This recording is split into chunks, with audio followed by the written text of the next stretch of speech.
So today in this question we are going to solve a trigonometric equation.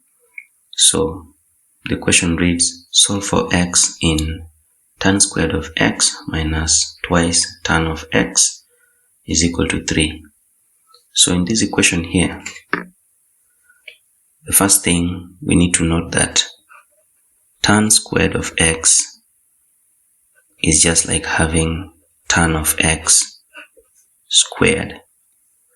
So with that background, we can therefore say let tan x be some letter, say y, so that rewriting the equation we are going to have y squared minus twice y is equal to 3, and this simply implies y squared minus twice y minus 3 is 0.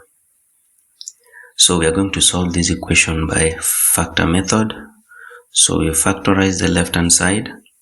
So we are going to look for two factors such that the product will be the same as the product of 1 by negative 3, and the sum should be equivalent to the coefficient of y here, which is negative 2. And of course the factors are negative 3 and 1. So with that, we are going to say, we're going to have two brackets, y in the first bracket and in the next bracket also y, and then we equate to 0, and then the next thing we insert these factors. So we have y minus 3 and here y plus 1. So with this we've factorized the left hand side.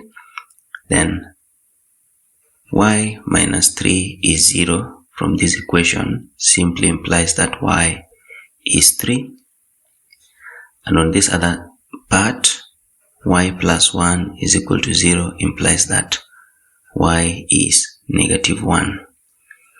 Remember, we were not looking for y, but we are interested in getting the value of x. So referring back to this point where we had let tan x to be y, we can therefore say tan x is equal to, for this first one, 3.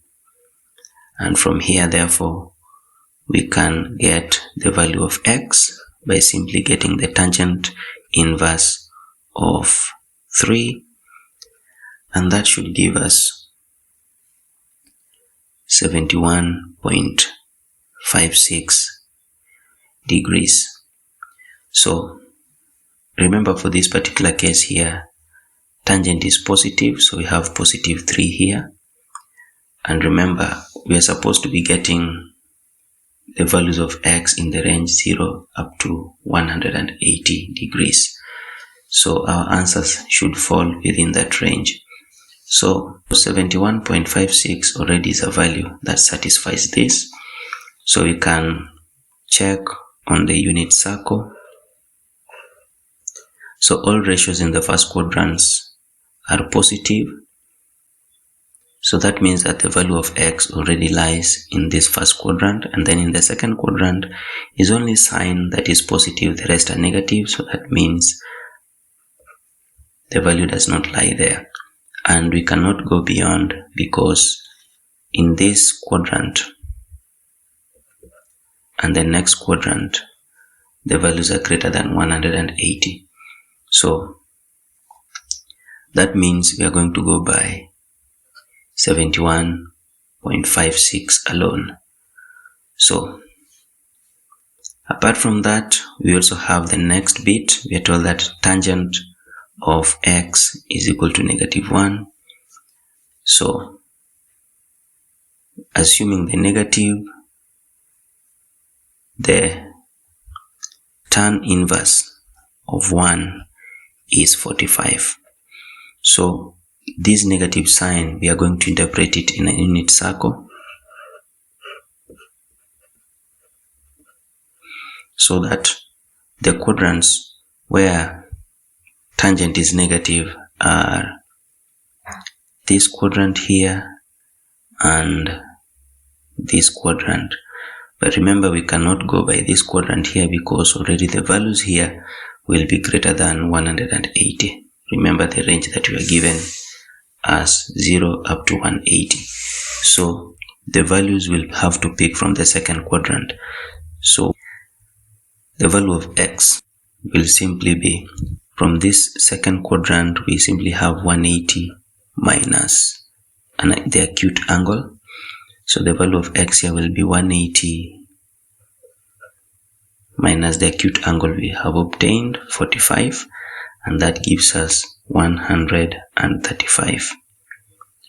So that means that the values of x will be, the first one we have up here, which is 71.56, and the next one is 135. So those are the values that satisfies the equation. And of course, you can see they're lying within the range. So that is it for this question. Thank you for watching. Hope to see you in the next video.